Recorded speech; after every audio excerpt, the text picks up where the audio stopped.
जय हिंद दोस्तों। तो मैं बायोलॉजी के एक विशेष टॉपिक पर बात करने वाली हूँ जिसका नाम है सेंस ऑर्गन। क्या नाम है? सेंस ऑर्गन, जिसे हिंदी में क्या कहते हैं दोस्तों? ज्ञान इंद्रिया। क्या कहते हैं? ज्ञान इंद्रिया। तो बहुत सारे लोगों को पता भी होगा कि ज्ञान इंद्रिया कितनी होती हैं, कौन कौन सी होती हैं, और बहुत सारे लोगों को नहीं पता होगा। तो चलिए हम इसके बारे में टॉपिक बात करते हैं कि ज्ञान इंद्रिया क्या है। तो दोस्तों ज्ञान इंद्रिया मुझसे कहते हैं जो बाहरी वातावरण का हमें अनुभव कराती हैं, ज्ञान देती हैं, उसी को हम ज्ञान इंद्रिया कहते हैं। दोस्तों क्या कहते हैं? ज्ञान इंद्रिया। तो ज्ञान इंद्रिया कितनी होती है दोस्तों? 5 होती हैं।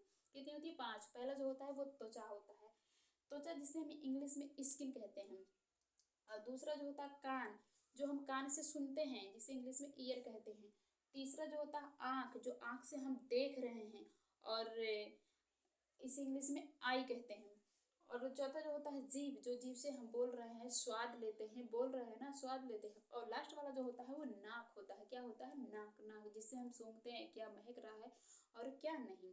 तो चलिए एक करके हम इसके बारे में पढ़ेंगे। तो पहले हम त्वचा के बारे में पढ़ेंगे कि त्वचा का कार्य क्या होता है और हमारे शरीर में कैसे कैसे कार्य करता है, और इसकी इसकी कितनी परतें होती हैं, और ये कितने प्रकार का होता है। तो चलिए हम पढ़ते हैं। त्वचा, त्वचा शरीर का बाहर का आवरण होता है। क्या होता है? त्वचा ये जो शरीर के बाहर का आवरण है, जो बाहर से आप दिख रहे हैं ना, ये सब है।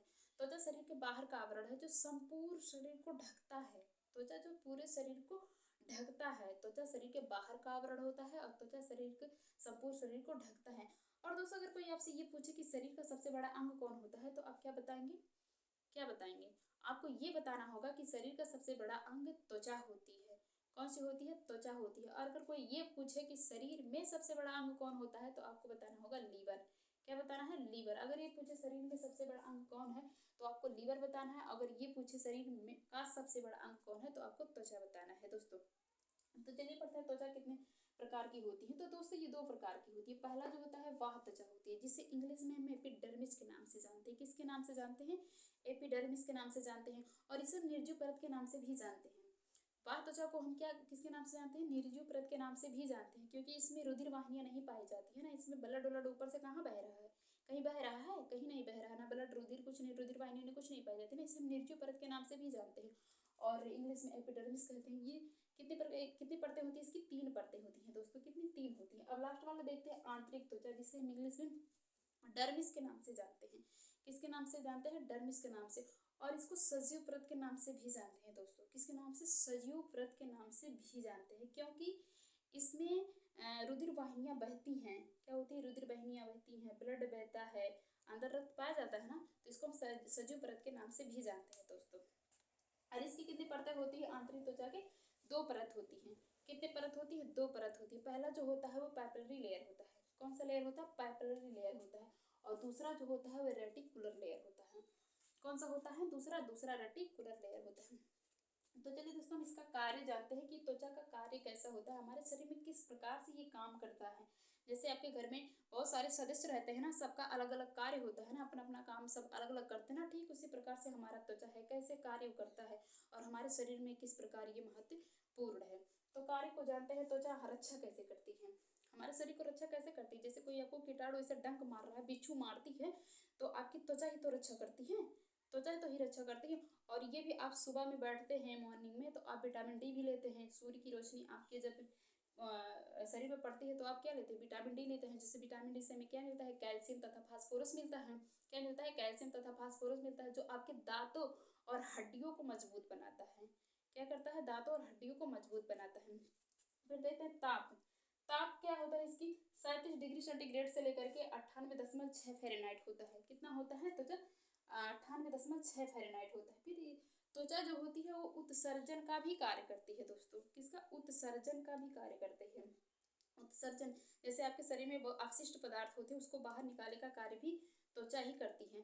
देखिए ठंडी में तो उतना नहीं होता है, पसीने वसीने नहीं होते हैं, लेकिन गर्मी में अधिकतर पसीने होते ही हैं। और कपड़े वपड़े पहन रहते हैं तो आपको कपड़े पर सफेद सफेद धब्बा पड़ जाते हैं। क्या हो जाता है? धब्बा पड़ जाते हैं। तो उसका कार्य क्या करती, त्वचा क्या करती है? उसको बाहर निकालने का भी कार्य करती है। अपशिष्ट पदार्थ को बाहर निकालने का भी कार्य करती है त्वचा। पसीने को बाहर निकालती है। जैसे आप सब्जी बनाते हैं, आलू को छीलते हैं ना, तो ऊपर का छिलका फेंक देते हैं और अंदर का जो होता है आलू उसको बनाकर खा लेते हैं। तो ठीक उसी प्रकार वो जो छिलका हो गया वो अपशिष्ट पदार्थ हो गया, और जो अंदर का है वो खा लेते हैं। ठीक उसी प्रकार से हमारे शरीर में है जो पसीना है वो अपशिष्ट पदार्थ है, उसको बाहर निकाला जाता है। और उसको निकालने का कार्य कौन करता है? त्वचा करती है। त्वचा करती है। लास्ट में आता है अवशोषण। त्वचा अवशोषण का भी कार्य करती है दोस्तों। क्या करती है? अवशोषण का भी कार्य करती है। देखिए, लोग इतना महंगा महंगा क्रीम लगाते हैं अपने फेस में, हाथों में, कि कितने गोरे हो जाएं, लेकिन उन्हें ये नहीं पता होता है कि गोरे काले किसके कारण होते हैं। वो मेलानिन के कारण होते हैं। किसके कारण होते हैं दोस्तों? मेलानिन के कारण। जिसमें मेलानिन ज्यादा पाए जाते हैं वो लोग काले होते हैं, और जिसमें मेलानिन कम पाया जाता है वो लोग गोरे होते हैं।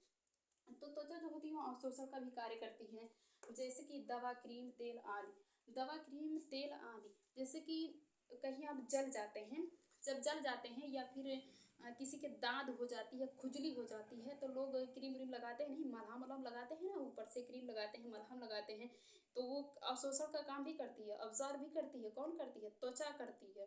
त्वचा अवशोषण अब्जॉर्ब भी करती है, अवशोषण का भी कार्य करती है। छोटे बच्चे जो होते हैं उनको तेल और लगाया जाता है, तो उसका भी वो ऑब्जर्व करती है। कौन करती है? त्वचा ही करती है, अवशोषण करती है। तेल को अवशोषण कौन करती है? त्वचा करती है। जैसे हम धूप में बैठते हैं तो सुबह सुबह विटामिन डी लेते हैं ना, तो जो हमारी हड्डियों को मजबूत बनाती है, दांतों को मजबूत बनाती है, किसका कार्य करती है? त्वचा ही कार्य करती है। तो त्वचा का बहुत सारा कार्य हो गया। आप लोग को पता होगा कि त्वचा का कितने प्रकार की होती है, कितनी परतें होती हैं, और क्या कार्य होता है, कैसे हमारे शरीर में इसका कार्य करती है, कौन कौन से अंग मिलकर के।